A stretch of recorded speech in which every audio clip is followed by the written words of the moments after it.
علیہ سرج مذہب و سلاح مذہب، اور ان میں ایک شخص ایسے سرخ گھوڑے پر سوار تھا جس کی زین اور ہتھیار گولڈن تھے، سنہرے تھے۔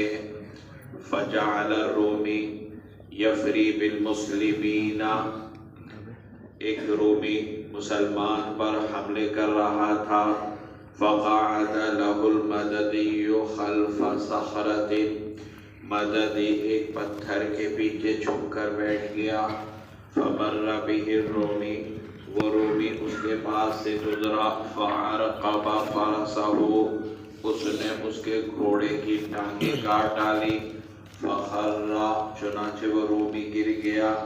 وعلاه، اور مددی اس پر چڑھ بیٹھا۔ فقتلہ، اس کو مار ڈالا۔ وحاد فرسہ وسلاحہ، اور اس کے گھوڑے اور ہتھیار کو سمیٹا۔ فلما فتح اللہ عز وجل للمسلمین بعث الیہ خالد بن الولید فاخذ من السلم، جب اللہ نے مسلمانوں کو فتح عطا فرمائی تو خالد ابن ولید نے مددی کی طرف لوگوں کو بھیجا اور اس سے کچھ مال سلب میں سے لے لیا۔ قال عوف فأتیتہ، عوف کہتے ہیں کہ میں خالد ابن ولید کے پاس آیا۔ فقلت یا خالد اما علمت ان رسول اللہ صلی اللہ علیہ وسلم قضى بالسلب للقاتل، میں نے کہا اے خالد کیا تمہیں معلوم ہے کہ حضور صلی اللہ علیہ وسلم نے قاتل کے لیے سلب کا فیصلہ فرمایا؟ قال بلی ولکنی استکثرتہ، حضرت خالد نے فرمایا کیوں نہیں، لیکن میں نے اس مال کو زیادہ پایا، زیادہ سمجھا۔ قلت لتردنہ الیہ او لأعرفنکہ عند رسول اللہ صلی اللہ علیہ وسلم، عوف کہتے ہیں کہ میں نے کہا کہ سامان ان کو واپس کر دو ورنہ میں تمہیں بتلاؤں گا حضور صلی اللہ علیہ وسلم کے پاس۔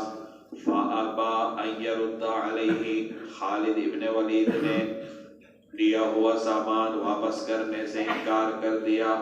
قال عوف فاجتمعنا عند رسول اللہ صلی اللہ علیہ وسلم فقصصت عليه قصة المددی، حضرت عوف کہتے ہیں کہ ہم حضور صلی اللہ علیہ وسلم کے پاس اکٹھا ہوئے اور میں نے مددی کا پورا واقعہ بیان کیا۔ وما فعل خالد، اور خالد ابن ولید نے جو کیا وہ بھی بتلایا۔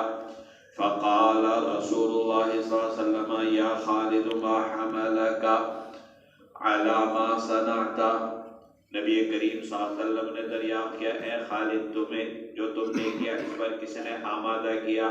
قال یا رسول اللہ استکثرتہ، کہنے لگے کہ اللہ کے رسول میں نے اس مال کو زیادہ پایا۔ فقال رسول اللہ صلی اللہ علیہ وسلم یا خالد رد علیہ ما اخذت منہ، نبی کریم صلی اللہ علیہ وسلم نے فرمایا اے خالد جو سامان تم نے لیا ہے اس آدمی سے اس کو واپس کر دو۔ قال عوف فقلت له دونک یا خالد الم افل لک، عوف کہتے ہیں کہ میں نے خالد سے کہا دونک لے، اے خالد کیا میں نے تجھے نہیں کہا تھا؟ فقال رسول اللہ صلی اللہ علیہ وسلم وما ذاک، حضور صلی اللہ علیہ وسلم نے پوچھا کیا بات ہے؟ قال اخبرتہ، عوف کہتے ہیں کہ میں نے پوری بات بتلائی۔ قال فغضب رسول اللہ صلی اللہ علیہ وسلم، عوف کہتے ہیں حضور صلی اللہ علیہ وسلم ناراض ہوئے۔ وقال یا خالد لا ترد علیہ، اور فرمایا اے خالد واپس مت کرنا۔ هل انتم تارکون لی امرائی، فرمایا کیا تم میرے امراء کو چھوڑ دو گے؟ لکم صفوۃ، اچھائی تمہارے لیے ہے، امرہم ان کے معاملات میں سے، وعلیہم قدرہ، اور برائی ان کے اوپر ہے۔ حدثنا احمد بن محمد بن حنبل حدثنا الوليد قال سألت ثورا عن هذا الحديث فحدثني عن خالد بن معدان عن جبیر بن نفیل عن ابیہ عن عوف بن مالک الاشجعی نحوہ. یہ روایت بھی اوپر والی روایت کی طرح ہے. یہاں پر امام ابو داؤد نے جو عنوان قائم کیا اس کے دو جز ہیں. پہلا جز تو یہ ہے کہ امام قاتل کو سلب دینے سے روک بھی سکتا ہے، یعنی امام کو اختیار ہے اگر چاہے مقتول کا سامان قاتل کو دے دے، اور اگر مصلحت ہو تو پھر قاتل کو مقتول کا سامان نہ دے. تو ایک جز تو یہ ہے. دوسرا جز یہ ہے کہ فرض اور سلاح یہ سلب میں سے ہیں. یہ مسئلہ بھی مختلف ہی ہے. اوپر والا مسئلہ اس میں بھی اختلاف ہے کہ اس سے پہلے گزرا تھا کہ سلب جو ہے وہ قاتل کا حق ہے یا نہیں. امام شافعی امام احمد نے بیان کیا تھا کہ سلب قاتل کا حق ہے، اور جب سلب قاتل کا حق ہے تو اب وہ اس کو یقینی طور پر ملے گا، چاہے امام من قتل قتیلا کے ذریعے اعلان کرے یا اعلان نہ کرے.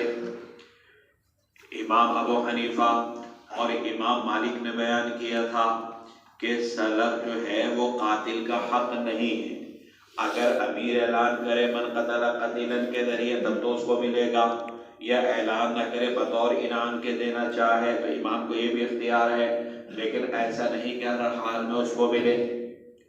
اور اس کے سلسلے میں جو روایات ماقبل میں گزری ہیں ان میں سے کچھ روایات سے امام شافعی اور امام احمد نے استدلال کیا تھا، اس کو بیان کیا تھا، اور امام ابو حنیفہ اور امام مالک نے دوسری روایات سے استدلال کیا، جیسے وَعْلَمُوا أَنَّمَا غَنِمْتُمْ سے استدلال کیا کہ سلب یہ بھی مال غنیمت ہے. اور جیسے دیگر مال غنیمت کے بارے میں تمام مجاہدین کا حق ہوتا ہے، ایسے سلب میں بھی تمام مجاہدین کا حق ہے. غرض یہ کہ ایک جز تو یہ ہے. دوسرا جز ہے کہ سلب میں کون کون سا سامان قاتل کا شمار ہوگا.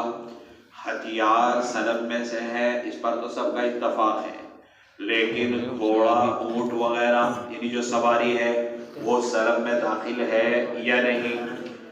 امام ابو حنیفہ، امام شافعی، امام مالک یہ تینوں امام کہتے ہیں کہ دابہ چاہے وہ گھوڑا ہو چاہے وہ اونٹ ہو یہ بھی سلب میں داخل ہے. اور امام احمد کی سلسلے میں دو روایتیں ہیں. ایک روایت یہ ہے کہ وہ ائمہ ثلاثہ یعنی جمہور کے ساتھ ہے، اور ایک روایت یہ ہے کہ دابہ یا فرس سلب کے اندر داخل نہیں ہے. یہاں پر جو واقعہ بیان کیا یہ غزوہ موطا کا واقعہ بیان کیا. فتح مکہ کے بعد یہ غزوہ پیش آیا تھا، اور روم کے نصارہ اور عرب کے نصارہ بھی ان کے ساتھ مل گئے تھے. ان کے ساتھ یہ جنگ ہوئی تھی.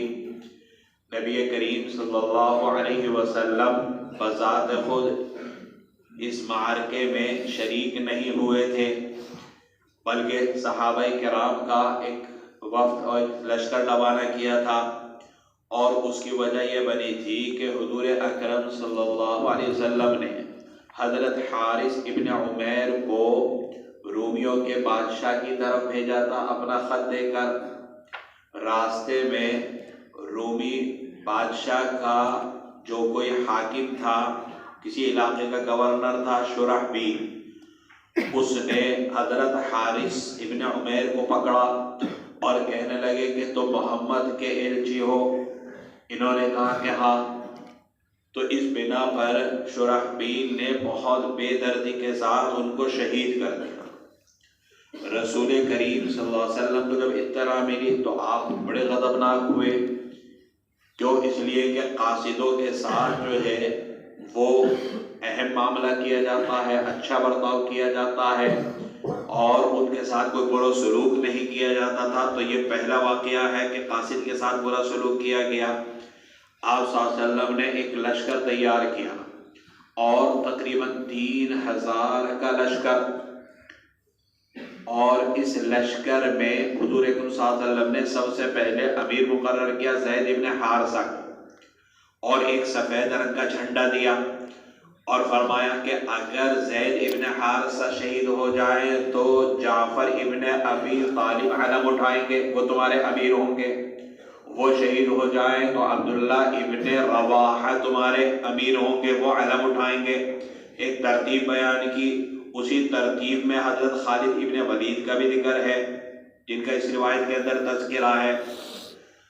چنانچہ جب نبی کریم صلی اللہ علیہ وسلم نے یہ لشکر روانہ کیا تو مدینہ میں ایک یہودی عالم تھا، اس نے کہا کہ اگر آپ اللہ کے سچے نبی ہیں تو پھر جتنوں کے آپ نے نام لیے زید ابن حارثہ، جعفر ابن ابی طالب، عبداللہ ابن ابی رواحہ، کہ اس کے بعد یہ اور اس کے بعد یہ سارے شہید ہو جائیں گے، کیونکہ بنی اسرائیل کے انبیاء کرام کا طریقہ یہی رہا کہ انہوں نے جس کا نام لیا وہ شہید ہوئے، تو اگر آپ سچے نبی ہوئے تو یہ سب شہید ہوں گے۔ چنانچہ حضرت زید ابن حارثہ بھی شہید ہوئے، حضرت جعفر بھی شہید ہوئے، عبداللہ ابن رواحہ بھی شہید ہوئے، تو اس کے جو اس نے علامات اور سچے نبی ہونے کی نشانی بتائی تھی وہ بھی ظاہر ہو گئی، اور معلوم ہوا کہ نبی کریم صلی اللہ علیہ وسلم ہی اللہ کے سچے نبی ہیں ان کے گویا خیال کے مطابق بھی۔ تو غلط یہ کہ جب یہ لشکر روانہ کیا اور یہ ابھی رومیوں کی سرحد پر نہیں پہنچا تھا، ان کے علاقے میں نہیں پہنچا تھا، راستے میں ان کو معلوم ہوا کہ جو رومیوں کا بادشاہ ہے وہ تقریباً 1,00,000 لوگوں کا لشکر لے کر ان کے مقابلے کے لیے آ رہا ہے، ایک طرف 3,000 اور ایک طرف 1,00,000، اور بعض مورخین نے 2,00,000 کی تعداد لکھی۔ اب جو صحابہ ہیں وہ سوچنے لگے کہ ادھر ہم 3,000 اور ادھر 1,00,000 یا 2,00,000، تو اب مشورہ ہوا کہ کیا کرنا چاہیے۔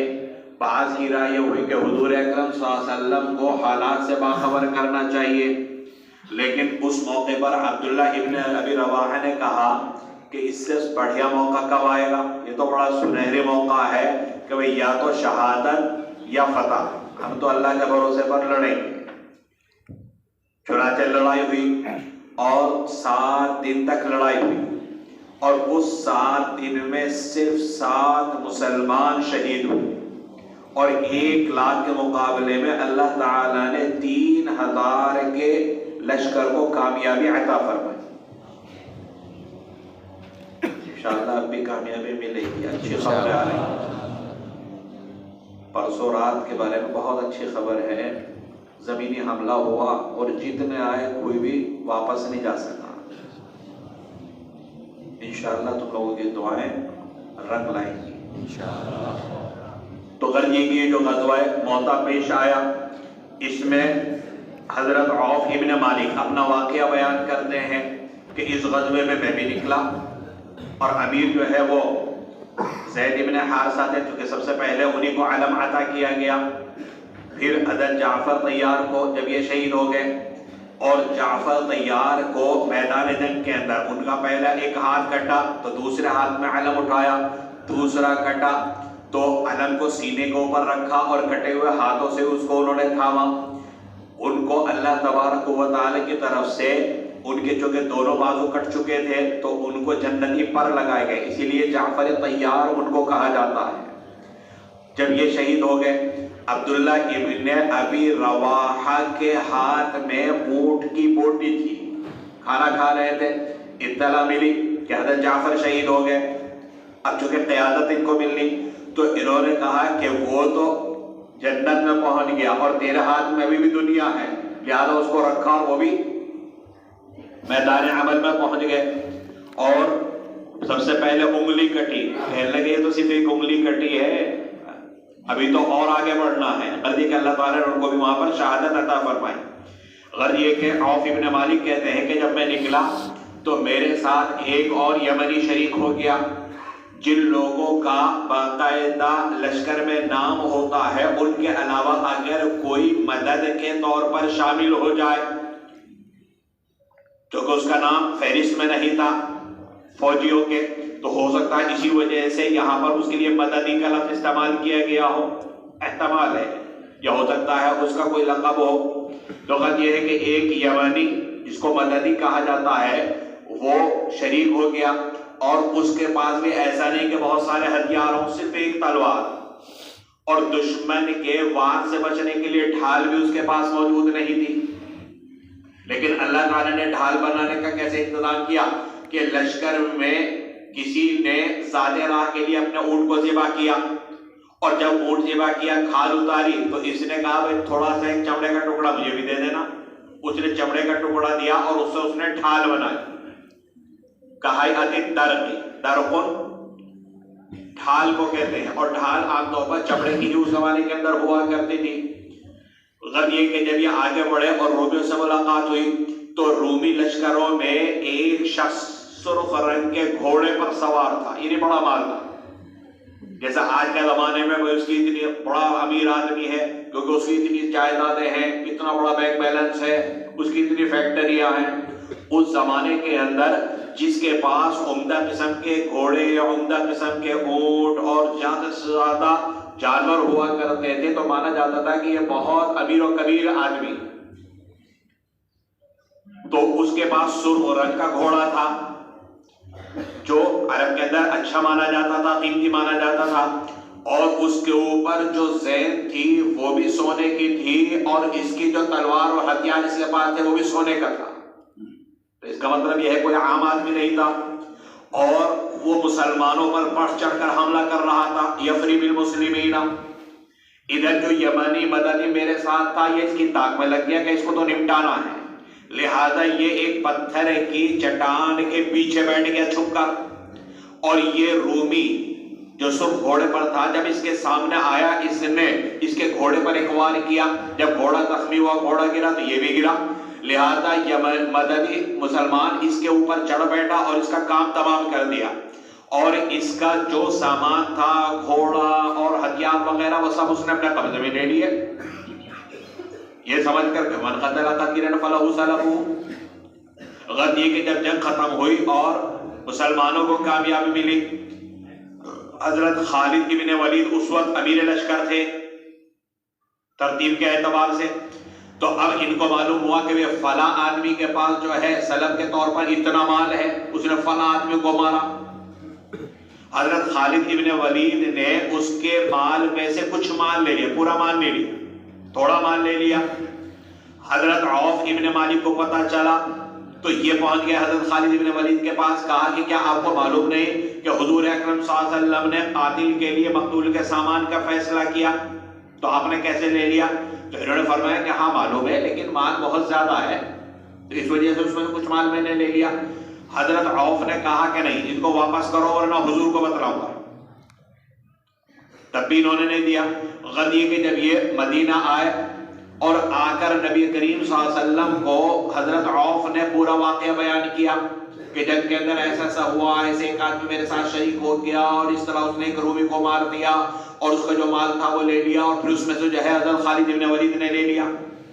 نبی کریم صلی اللہ علیہ وسلم نے خالد ابن ولید سے پوچھا کہ بھئی کیا بات ہے، تم نے ایسا کیوں کیا؟ انہوں نے فرمایا کہ اللہ کے رسول میں نے سامان زیادہ سمجھا تھا کہ بھئی اتنا مال ہے اس میں تھوڑا لے لیا جائے۔ نبی کریم صلی اللہ علیہ وسلم جو تم نے لیا واپس کرو۔ اب جب واپس کیا، اب حضرت عوف ابن مالک نے تھوڑا مونچھوں کو تاؤ دیا کہ دیکھا میں جو کہہ رہا تھا ہوا نا، وہی آگے نا لائن پہ۔ اب جب حضور اکرم صلی اللہ علیہ وسلم نے منظر دیکھا، پوچھا کیا بات ہے، کیا ہوا؟ عوف ابن مالک نے پوری بات بتلا دی کہ ایسا ایسا ہوا، انہوں نے سامان لیا، میں نے ان سے کہا تھا، منع کیا تھا میں نے، لیکن تب بھی نہیں مان رہے تھے۔ تو انہوں نے سمجھا کہ یہاں پر حضور نے چونکہ میرے حق میں فیصلہ دیا، بات میری درست ہوئی تو حضور صلی اللہ علیہ وسلم خوش ہو جائیں گے، لیکن انہوں نے یہ نہیں دیکھا، یعنی ادھر نظر نہیں گئی کہ اس میں ایک طریقے سے حاکم کی حکم کے خلاف ورزی بھی پائی جا رہی ہے، اس کا حکم کو توڑنا بھی پایا جا رہا ہے جو ناپسندیدہ ہے۔ تو اسی وجہ سے حضور صلی اللہ علیہ وسلم کو غصہ آیا کہ میں تمہارے امیر اور تمہارے حاکم خالد ابن ولید تھے، انہوں نے جو فیصلہ کیا تو اس کا مطلب ہے کہ تم نے نہیں مانا۔ میٹھا میٹھا ہم اور کڑوا کڑوا تھو تھو، تمہارے حق میں فیصلہ کرے تو بہت اچھا ہے، اور جہاں تمہارے خلاف فیصلہ ہو، تمہارے کے خلاف جو ہے تو اس کی برائی کرنے لگو، یعنی وہ اس کو اوپر ڈالنے لگو کہ تمہارا فیصلہ تمہارے حوالے، ہم یہ فیصلہ نہیں مانیں گے، تو ایسا نہیں چلے گا۔ اسی لیے حضرت خالد کو فرمایا کہ بالکل سامان واپس نہ کرنا۔ تو غرض یہ کہ یہاں پر جو ترجمۃ الباب ہے، روایت ترجمۃ الباب کے مطابق ہے کہ امام اگر چاہے تو قاتل کو مقتول کا سامان دے سکتا ہے، اور اگر چاہے تو روک بھی سکتا ہے، جیسے حضرت خالد ابن ولید نے کیا۔ تو اس روایت سے گویا احناف کا مسلک میں ثابت ہو جاتا ہے کہ یہ قاتل کا کوئی استحقاق نہیں ہے سلب، جیسے کہ امام شافعی، امام احمد کہتے ہیں اگر اس کا حق واجب ہوتا تو نبی کریم صلی اللہ علیہ وسلم یہ نہ فرماتے کہ واپس مت کرنا جو سامان تم نے لیا۔ تو اس سے حنفی ایک مذہب کی تائید ہوتی ہے۔ باب فی السلب لا یخمس، سلب میں تخمیس نہیں کی جائے گی، خمس نہیں نکالا جائے گا۔ حدثنا سعید بن منصور حدثنا اسماعیل بن عیاش عن صفوان بن عمرو عن عبد الرحمن بن جبیر بن نفیل عن ابیہ عن عوف بن مالک الاشجعی وخالد بن الولید ان رسول اللہ صلی اللہ علیہ وسلم قضى بالسلب للقاتل ولم يخمس السلب۔ عوف ابن مالک اور خالد ابن ولید سے روایت ہے کہ نبی کریم صلی اللہ علیہ وسلم نے قاتل کے لیے سلب کا فیصلہ کیا اور سلب میں سے 5واں حصہ نہیں نکالا۔ حضرت خالد ابن ولید اور عوف ابن مالک ان دونوں کی روایت کا حاصل یہ ہے کہ سلب قاتل کے لیے ہے، اور سلب میں سے یعنی قاتل کو مقتول کا جو سامان ملے گا اس میں سے 5واں حصہ نہیں نکالا جائے گا۔ جیسے مال غنیمت میں 5 حصے کیے جاتے ہیں، ایک حصہ امام کے پاس جاتا ہے، اور امام جو ہے وہ وَاعْلَمُوا أَنَّمَا غَنِمْتُم مِّن شَيْءٍ فَأَنَّ لِلَّهِ خُمُسَهُ وَلِلرَّسُولِ وَلِذِي الْقُرْبَىٰ وَالْيَتَامَىٰ وَالْمَسَاكِينِ، جو اس میں ترتیب اور تفصیل بیان کی گئی ہے ان مصارف میں خرچ کرتا ہے، اور بقیہ 4 حصے مجاہدین میں تقسیم ہوتے ہیں۔ لیکن سلب کے اندر تخمیس نہیں کی۔ یہ مسئلہ بھی فقہا کے مابین مختلف ہے۔ امام شافعی، امام احمد فرماتے ہیں کہ سلب میں تخمیس نہیں کی جائے، یعنی پورا کا پورا مقتول کا سامان قاتل کو ملے گا، اس میں سے ایسا نہیں کیا جائے گا کہ 5 حصے کیے جائے، 4 حصے قاتل کو دے دیے جائے اور 1 حصہ امام کو دے دیا جائے۔ امام مالک فرماتے ہیں کہ سلب میں 5واں حصہ نکالنے کا امام کو اختیار ہے، چاہے تو 5واں حصہ نکال کر 4 حصے قاتل کو دے دے، اور چاہے پورے ہی قاتل کو دے دے۔ امام ابو حنیفہ فرماتے ہیں کہ سلب میں 5واں حصہ نہیں نکالا جائے گا، لیکن اگر امیر نے اعلان کر دیا، جب من قتل قتیلا کے ذریعے اعلان کیا، اس وقت اس نے کہا کہ قاتل کو مقتول کا جو سامان ملے گا وہ 5واں حصہ نکالنے کے بعد ملے گا۔ اگر امیر نے اعلان کر دیا تو 5واں حصہ نکالا جائے گا، اور اگر امیر نے اعلان نہیں کیا تو 5واں حصہ نہیں نکالا جائے گا۔ یہاں پر جو روایت ہے یہ امام شافعی اور امام احمد کی تائید کرتی ہے، کیونکہ اس میں صراحت ہے وَلَمْ يُخَمِّسِ السَّلَبَ سے۔ امام مالک اور امام ابو حنیفہ کی دلیل قرآن کریم کی آیت یسألونک عن الانفال قل الانفال للہ والرسول، اس میں اللہ تبارک و تعالی نے رسول کریم صلی اللہ علیہ وسلم کے نفل کے اندر اختیار کو بیان کیا، تو اس کا مطلب یہ ہے کہ امام کو اختیار ہے۔ اسی لیے حنفیہ بھی کہتے ہیں کہ اگر امام نے اعلان کر دیا کہ خمس نکالنے کے بعد ملے گا تب تو خمس نکالا جائے گا، اور اگر اعلان نہیں کیا تو پھر خمس نہیں نکالا جائے گا۔ باب من اجاز علی جریح مثقل ينفل من سلبه، جو حملہ کرے کسی زخمی پر، ایسا شخص جو زخم میں پڑا ہوا ہو تو اس کے سلب میں سے اس کو حصہ دیا جائے گا۔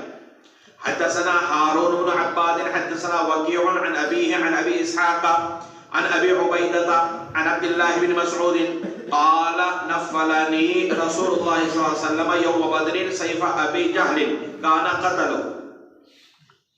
عبداللہ بن مسعود کی روایت ہے، فرماتے ہیں کہ رسول اللہ صلی اللہ علیہ وسلم نے بدر کے دن ابو جہل کی تلوار مجھے بطور انعام عطا فرمائی. کانا قتل ہو، عبداللہ بن مسعود نے ابو جہل کو قتل کیا تھا.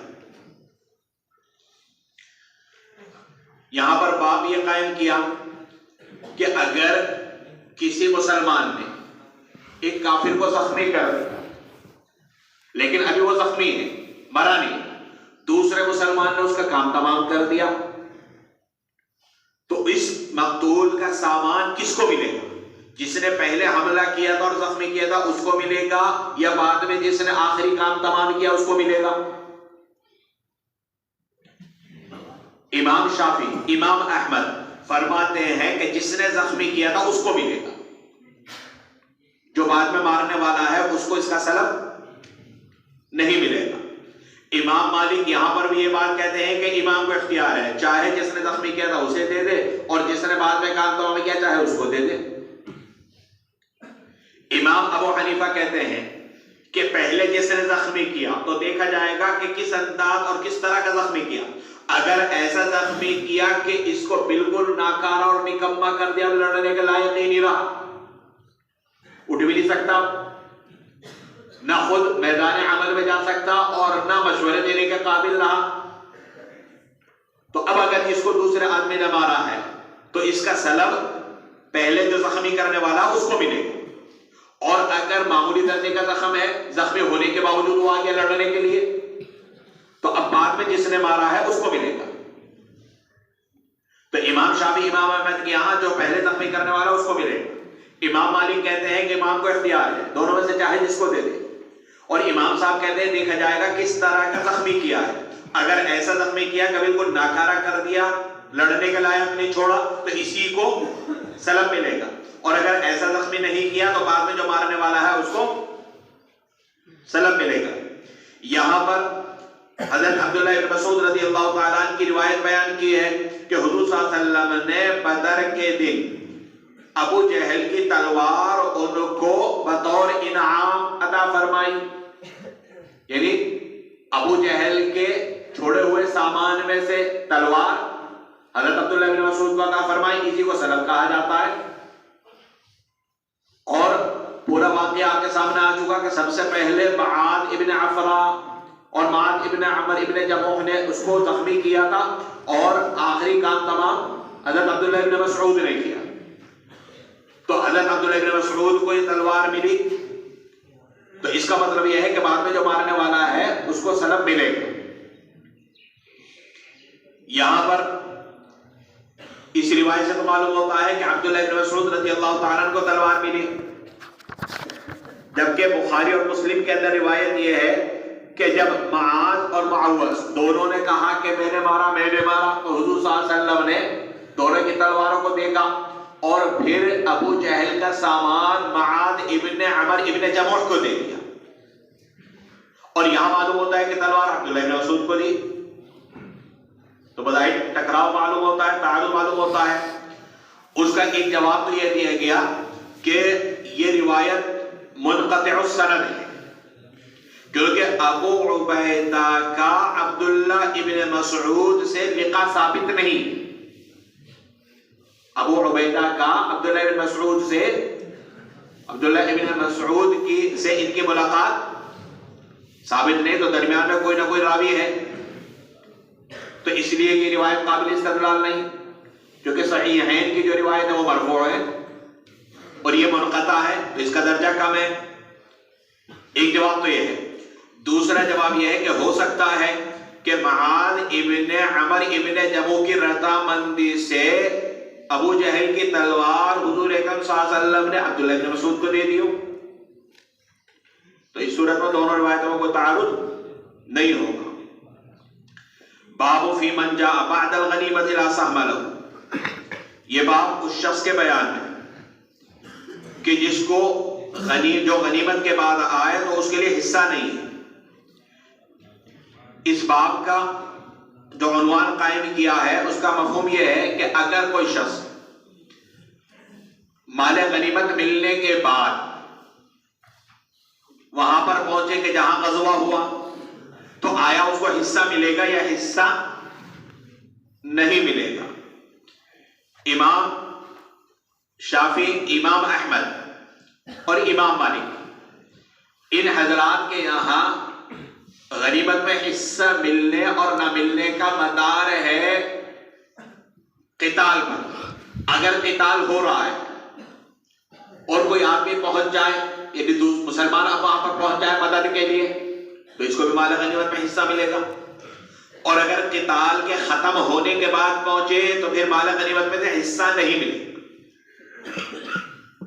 اگر قتال کے ختم ہونے کے بعد پہنچے تو مال غنیمت میں سے حصہ نہیں ملے گا۔ ائمہ ثلاثہ کے نتیجے امام ابو حنیفہ کہتے ہیں کہ اگر قتال ختم ہونے کے بعد ابھی بھی وہ مال جو غنیمت کے طور پر ملا وہ مال دارالحرب ہی میں اور دارالاسلام میں لانا نہیں پائے گا، یعنی احراز نہیں پائے گا، تو بعد میں آنے والے کو بھی غنیمت میں حصہ ملے گا۔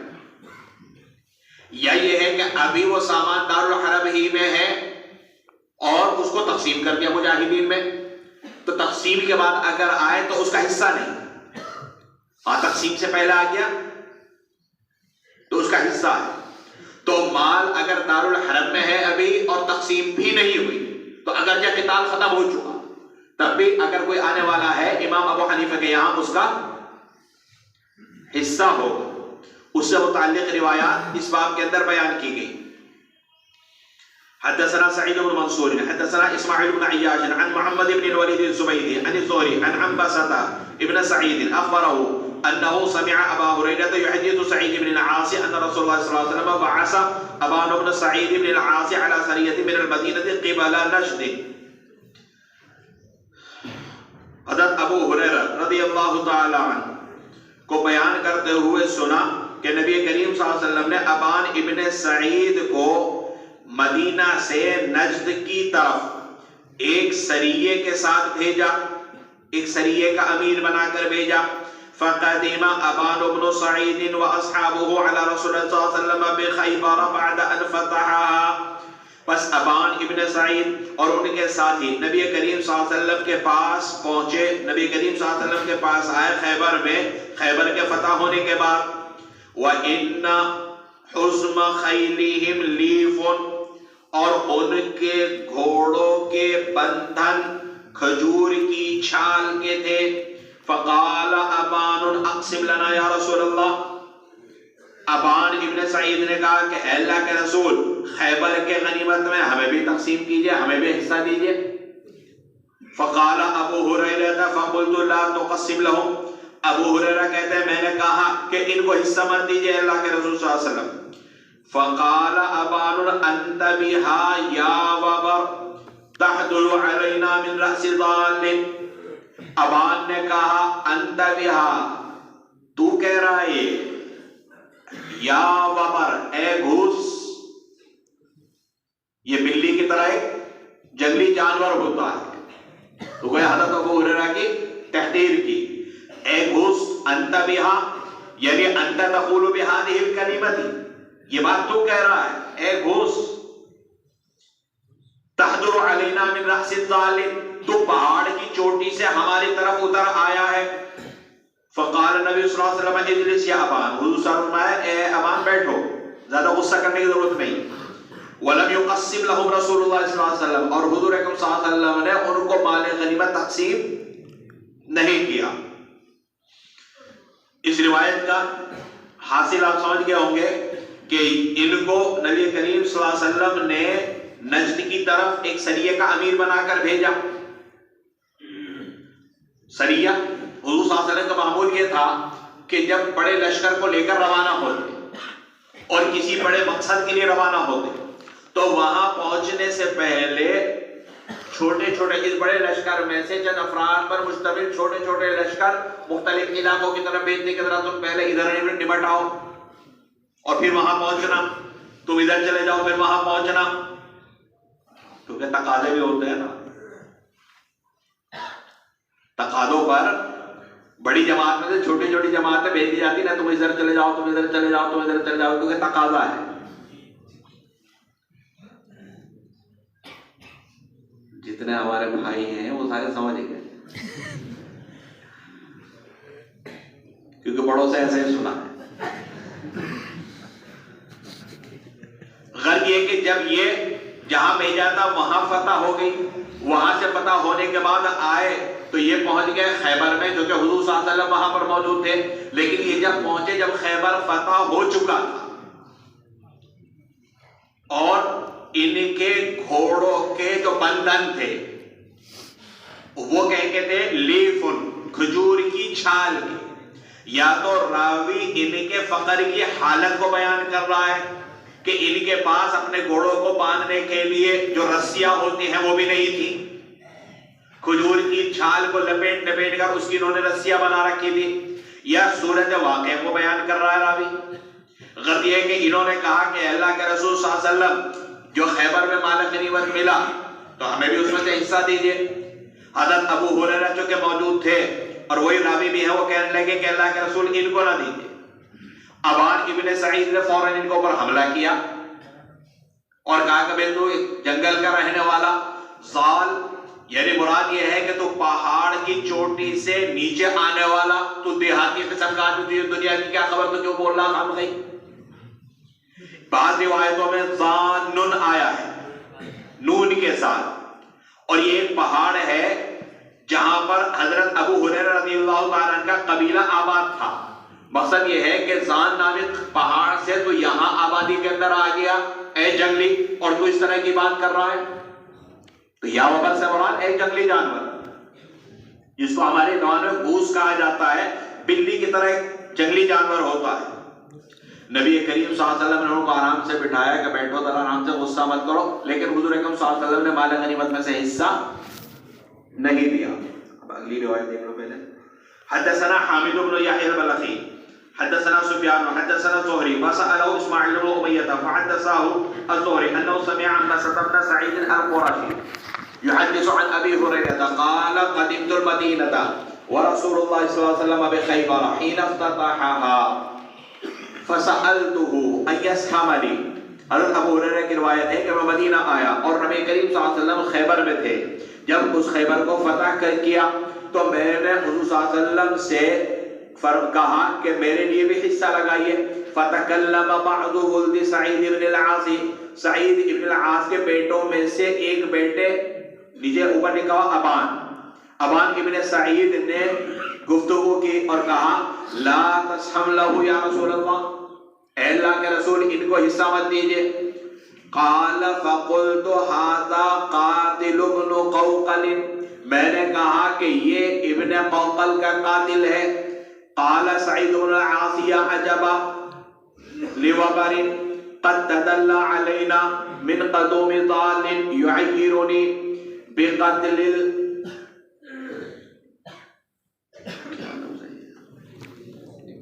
امرئ مسلم اکرمہ اللہ تعالی علی یدی۔ سعید ابن العاص نے کہا، لیکن یہاں پر روایت کے مطابق ابان ابن سعید ہونا چاہیے، تو یا تو ابان ابن سعید نے کہا، یا بجائے بیٹے کے باپ بول پڑا سعید ابن العاص، ہو سکتا ہے وہ بھی وہاں پر موجود ہو۔ یا عجبا، اے گھوس، تعجب ہے، قد تدلى علینا، تو ہمارے اوپر زال یعنی پہاڑ کی چوٹی سے آیا ہے اور مجھے تو شرم دلا رہا ہے۔ یعیرونی سے معلوم ہوتا ہے کہ یہ ابان ابن سعید ہوں گے جنہوں نے یہ بات کہی ہوگی، کیونکہ اسی کو کہا انہوں نے کہ یہ ابن قوقل کا قاتل ہے۔ مجھے شرم دلا رہا ہے ایک مسلمان، ایسے مسلمان کے قتل کے بارے میں جس کو اللہ تعالی نے میرے ہاتھوں اعزاز بخشا، وَلَمْ يُهِنِّ عَلَىٰ يَدَيْهِ، اور اس کے ہاتھوں مجھے ذلیل ہونے سے بچایا، اس کے ہاتھوں مجھے ذلیل نہیں کیا۔ اس روایت کا حاصل یہ ہے کہ حضرت ابو ہریرہ رضی اللہ تعالی عنہ قبول اسلام کے لیے جب مدینہ منورہ آئے تو پتہ چلا کہ حضور اکرم صلی اللہ علیہ وسلم تو خیبر میں ہے، یہ وہاں پر پہنچ گئے، لیکن جب پہنچے تو خیبر فتح ہو چکا تھا۔ اب جب مال غنیمت دیکھا تو انہوں نے کہا مجھے بھی دے دیجئے کچھ، تو ابان ابن سعید نے کہا نہیں، ان کو نہ دیجئے۔ جب ابان ابن سعید نے کہا ان کو نہ دیجئے تو حضرت ابو ہریرہ کو غصہ آ گیا، کہا کہ یہ کون ہوتا بولنے والا ہے، یہ تو ایک مسلمان کا قاتل ہے، نعمان ابن قوقل نامی مسلمان کا یہ قاتل ہے، اور جو ایک مسلمان اور ایک صحابی کا قاتل اس کو تو بولنے کا حق ہی نہیں۔ یہاں پر ابان ابن سعید کے اس واقعے کی طرف اشارہ کیا کہ ابان ابن سعید غزوہ بدر میں شریک تھے لیکن مسلمان نہیں ہوئے تھے. انہوں نے شرک حالت میں نعمان ابن قوقل کو شہید کر دیا. مقصد یہ ہے کہ ایک مسلمان کا قاتل ہے, اس کو بولنے کا حق نہیں. تو ابان ابن سعید نے کہا کہ اے دوست, تو ہمارے اوپر پہاڑ سے آ گیا, تو ایک جنگلی ہے, تو تجھے بولنے کا کیا حق ہے, اور تجھے ایسے کام پر مجھے شرم دلا رہا ہے جس کی وجہ سے اللہ نے ابن قوقل کو تو اعزاز بخشا کے جنت میں پہنچا دیا. ایک کافر کا ہاتھ وہ مارے گئے, اللہ تعالیٰ نے شہادت کا مقام عطا فرمایا.